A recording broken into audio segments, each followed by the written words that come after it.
So a new study that just came out about climate change shows how it is messing with the ocean.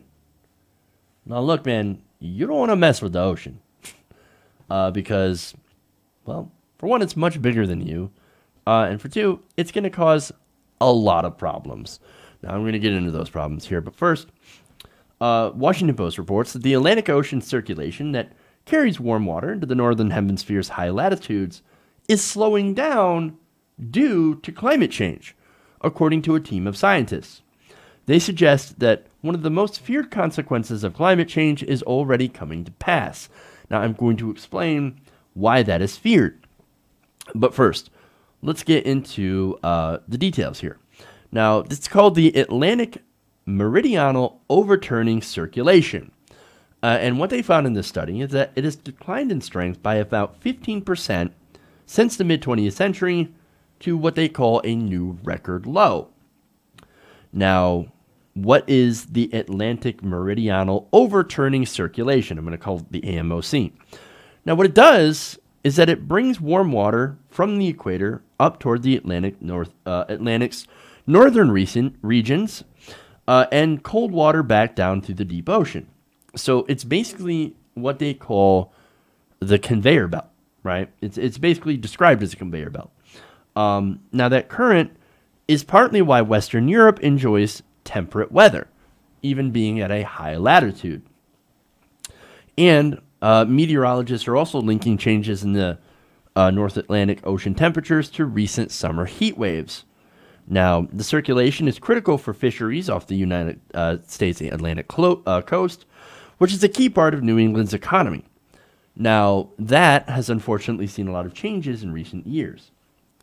So one of the impacts of it is we're going to have problems with the fish market. Now, why is this happening? Well, as I mentioned before, it's climate change, but let's get in a little bit more detail. Scientists say that some of the AMOC's disruption may have been driven by the melting ice sheet of Greenland, another consequence of climate change that is altering the region's water composition and interrupts the natural processes. So, look, the ocean is mainly salt water, and these melting permafrost is mostly fresh water. So they have different compositions. Turns out salt water is much more dense than fresh water. So that is having an impact on this so-called conveyor belt. Now, one of the scientists, Stefan Ramstorff, of the Potsdam Institute for Climate Impact in Germany says, quote, "This is something climate models have predicted for a long time, but we weren't sure it was really happening. I think it is happening, and I think it's bad news." Now, why is it bad news? Well, I mentioned before, it is affecting fisheries and also could affect the temperature in Europe. Now, the authors of the study believe that the shift in circulation is having a big impact along the U.S. coastline already.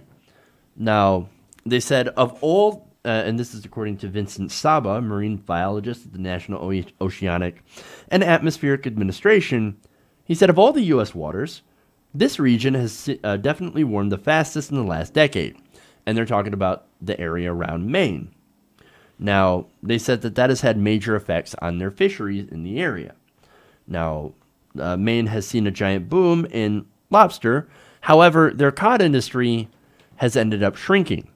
Now, they said a lot of these changes are happening relatively fast, and our fisheries management is unable to keep up. So that is the problem with climate change.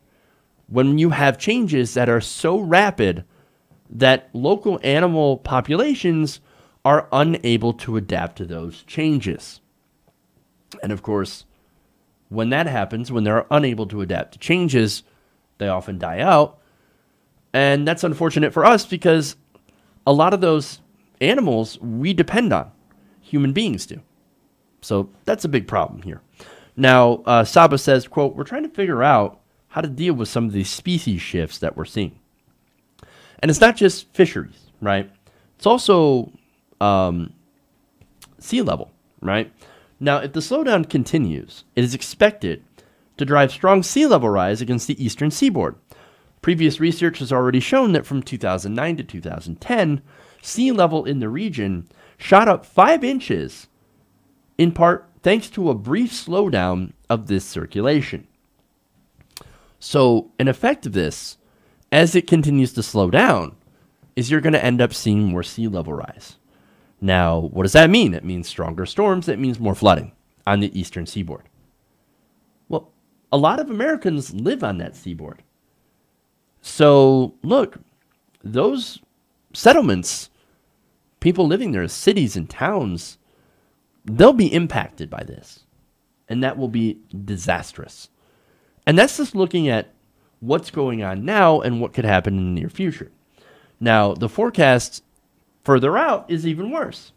Now, Ramsdorff predicts that the circulation will only weaken further as climate change advances. He says it may be slow and steady, it may not be slow and steady. He says there is great fear that there may be a tipping point where the circulation comes to an abrupt halt. Now, if that happens, think about what happened when you had an abrupt 5-inch rise in sea level for just a minor slowdown. Think about what happens when it stops completely. That's going to be disastrous. Now, Ramsdorff says, I think in the long run, Greenland will start melting even faster, so I think the long-term prospect for that ocean circulation system is that it will weaken further. And I think that's going to affect us all, basically in a negative way. So that's not good. This is bad news, right? And look, we're just going to keep ignoring climate change as a species, especially as America. Because, hey, man, climate change is just a hoax from the Chinese to try to kill our manufacturing sector. That's what our president says. That's why he pulled us out of the Paris Climate Agreement. That's why he put Scott Pruitt in charge of the EPA, who was sitting there and deregulating industry as we speak and trying to eliminate regulation on carbon emissions, pulling us out of the Clean Power Plant. And he's doing this, and they're all doing this, so that, oil companies and coal companies can get a little bit more profit? Look at the damage that we're doing. Look at the damage that they're doing to our environment. Again, our environment is actually incredibly fragile. And what happens when you change the environment faster than what species can adapt to, you end up having huge, huge problems, right? So this is just one gigantic negative consequence of burning fossil fuels for profit. And look, this is just one. There's going to be so many more as the future continues to grow, to get here, Look, there's only so much we can push our environment before they start pushing back. And once it does, we're not going to be able to stop it. Hey everybody, thanks for watching this video. If you want to see more like this, please hit the subscribe button below. And if you want to support truly independent progressive media, please consider becoming a patron at patreon.com/TYTNation.